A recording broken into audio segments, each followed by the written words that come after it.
double that number again, including for adaptation efforts.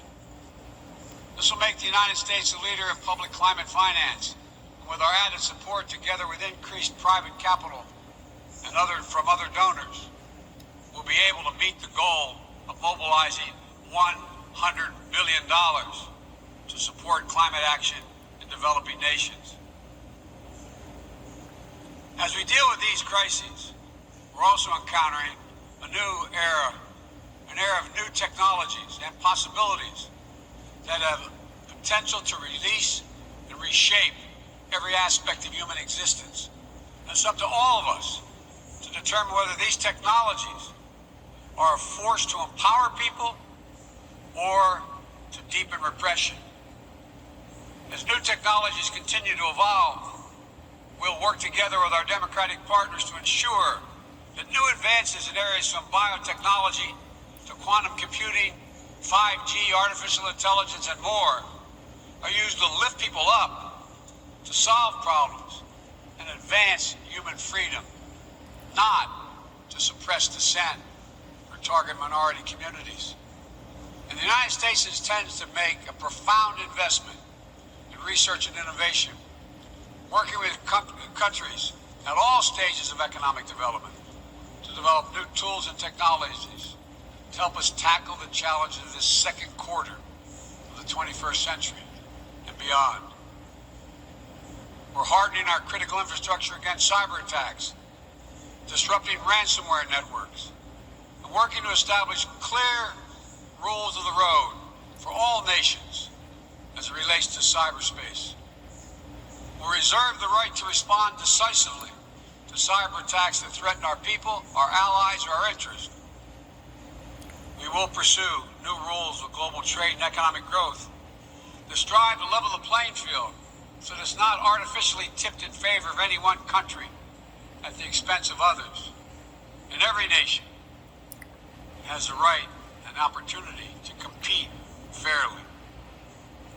We will strive to ensure that basic labor rights, environmental safeguards, and intellectual property are protected, and that the benefits of globalization are shared broadly throughout all our societies.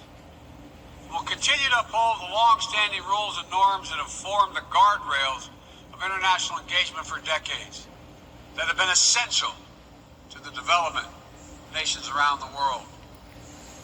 Bedrock commitments like freedom of navigation, adherence to international laws and treaties, support for arms control measures to reduce the risk and enhance transparency.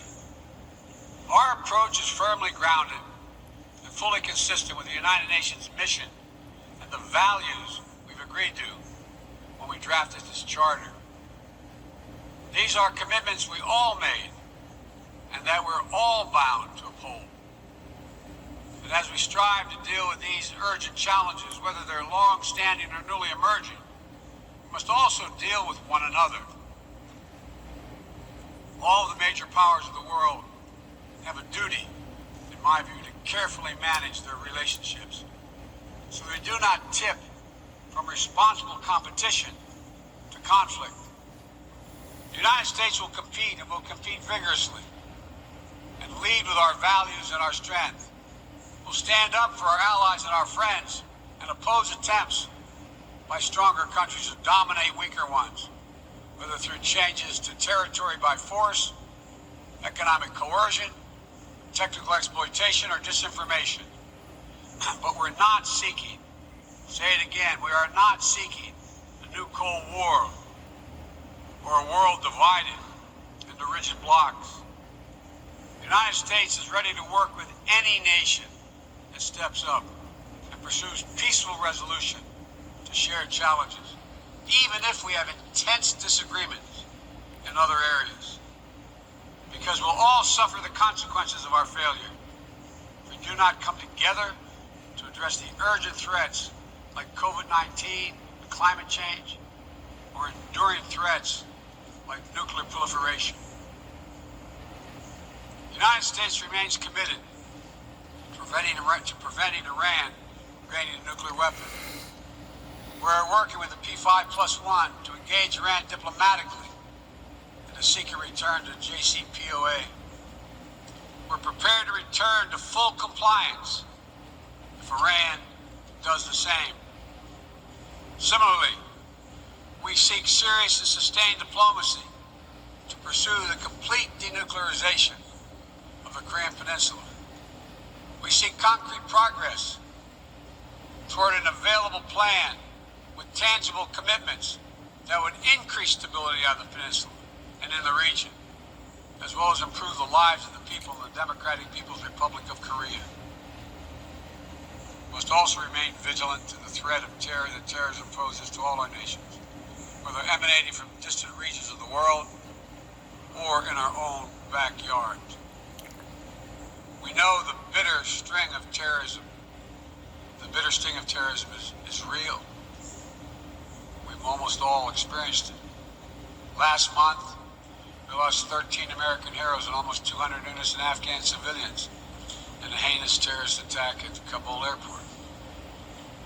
Those who commit acts of terrorism against us will continue to find a determined enemy in the United States. The world today is not the world of 2001, though. And the United States is not the same country we were when we were attacked on 9/11 20 years ago. Today, we're better equipped to detect and prevent terrorist threats, and we are more resilient in our ability to repel them and to respond. We know how to build effective partnerships to dismantle terrorist networks by targeting their financing and support systems, countering their propaganda, preventing their travel, as well as disrupting imminent attacks. We'll meet terrorist threats that arise today and in the future with a full range of tools available to us, including working in cooperation with local partners so that we need not be so reliant on large-scale military deployments. One of the most important ways we can effectively enhance security and reduce violence is by seeking to improve the lives of the people all over the world who see that their governments are not serving their needs.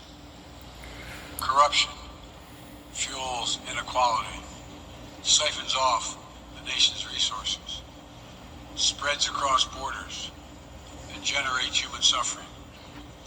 It's nothing less than a national security threat in the 21st century.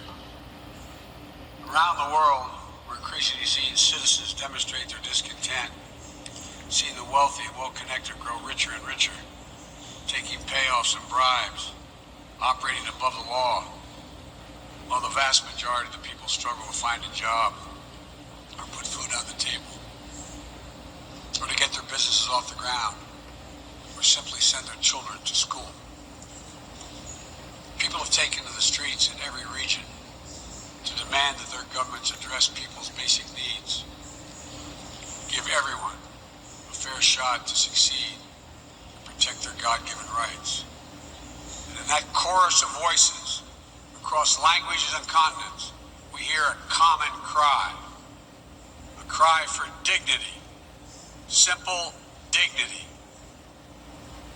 As leaders, it's our duty to answer that call, not to silence it. The United States is committed to using our resources and our international platform to support these voices, listen to them, partner with them to find ways to respond that advance human dignity around the world. For example, there's an enormous need for infrastructure in developing countries. But infrastructure that is low quality, or that feeds corruption, or exacerbates environmental degradation may only end up contributing to greater challenges for countries over time. Done the right way, however, with transparent, sustainable investment in projects that respond to the country's needs and engage their local workers to maintain high labor and environmental standards, infrastructure can be a strong foundation that allows societies in low and middle income countries to grow and to prosper. That's the idea behind the Build Back Better world. And together with the private sector and our G7 partners,